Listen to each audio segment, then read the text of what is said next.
Hello and welcome to संगम. मागच्या लेक्चरमध्ये आपण MPSC ITIचा 7th पॉईंटचा सिलेबस डिकोड केला. आय होप तुम्हाला तो कळालेला आहे आणि तुम्ही त्यासाठी अभ्यास सुरू केला आहे किंवा तो टॉपिक कंप्लीटही केलेला असावा तुम्ही आतापर्यंत. तर टॉपिक नंबर 8 आपण बघणार आहोत आज, सेक्टोरल डेव्हलपमेंट. मेजरली जर सेक्टर्स पाहायला गेलात तुम्ही तर मेजरली 3 सेक्टर्स आहेत. तर हे बघा, ॲग्रिकल्चर, इंडस्ट्री आणि सर्व्हिसेस. ठीक आहे, मेजरली 3 सेक्टर आहे. ह्या इंडस्ट्री सेक्टरला मॅन्युफॅक्चरिंग सेक्टर असे पण म्हणतात. ठीक आहे, ह्या 3 सेक्टर्सबद्दल हा सिलेबसचा 8वा पॉईंट आहे. हा काय म्हणतो, trends in sectoral development. Trends म्हणजे काय हो? सो फॉर एक्झाम्पल जर मी ट्रेंड तुम्हाला सांगायचं म्हटलं तर somewhere around 90% of India's population was practicing agriculture during 1947.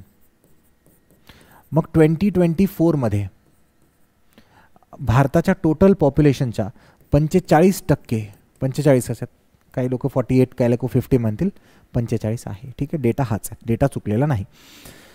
Agriculture सर्वे 2020-2021 इथून डेटा घेतला आहे. हा पण ॲग्रिकल्चर सर्वे जुना, तिथून डेटा आलेला आहे 1947चा. So sectoral development. त्यानंतर सर इंडस्ट्रियल मॅन्युफॅक्चरिंग सेक्टरमध्ये मी सेक्टरल डेव्हलपमेंट कसं करणार, मी सांगू का त्यावेळेस किती इंडस्ट्रीज होत्या, आज किती इंडस्ट्रीज होतात? नाही.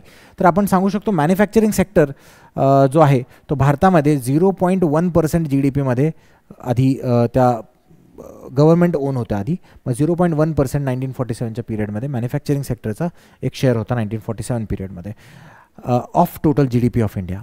आज जो GDPचा शेअर आहे, मॅन्युफॅक्चरिंग सेक्टरचा GDPमध्ये शेअर आहे, तो 16% आहे.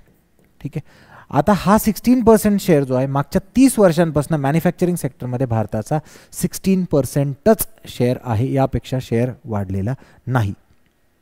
ओके, सो हा एक ट्रेंड आहे, तुम्हाला हा ट्रेंड बघावा लागेल. Since last 3 decades manufacturing sector is stuck at 16% of GDP. मग मॅन्युफॅक्चरिंग सेक्टरमध्ये वेगवेगळे सेक्टर्स येतात अजून. मग यापैकी MSME हा जो सेक्टर आहे हा सगळ्यात लार्जेस्ट सेक्टर आहे. तर MSME बद्दल काही डेटा लागेल, भारतात किती MSMEs आहेत वगैरे वगैरे, दरवर्षी किती एस्टॅब्लिश होतात.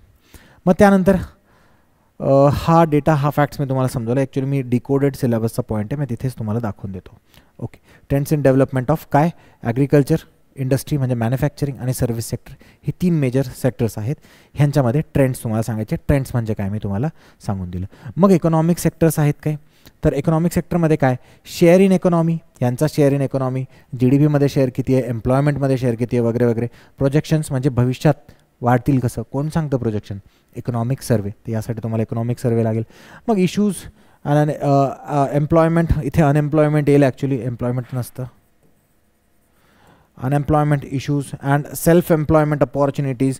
वोकेशनल एज्युकेशनमुळे सेल्फ एम्प्लॉयमेंट अपॉर्च्युनिटीज येईलच.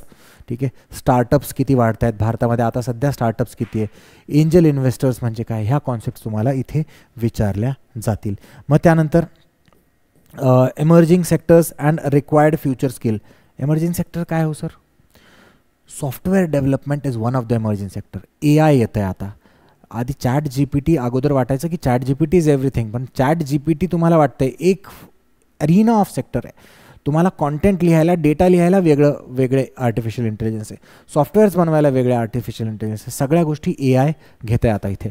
तर AI ही एक एमर्जिंग इंडस्ट्री, एमर्जन्स सेक्टर आहे, इंडस्ट्री आहे ॲक्च्युली, सेक्टर नाही आहे, एमर्जिंग इंडस्ट्री आहे. तर ह्या इंडस्ट्रीवरती वर्क करायचं आणि त्या रिलेटेड पुढच्या फ्युचर स्किल्स काय, ह्याच्यासाठी काय वाचू सर, ह्याच्यासाठी सरळ तुम्ही एखादं इकॉनॉमिक्सचं बुक असेल, त्यात इंडस्ट्रियल रेव्होल्यूशन 5.0 दिलेलं असेल तुम्हाला, त्यामध्ये तुम्हाला एमर्जिंग सेक्टर्सचा डेटा आणि त्याबद्दल गोष्टी मिळतील.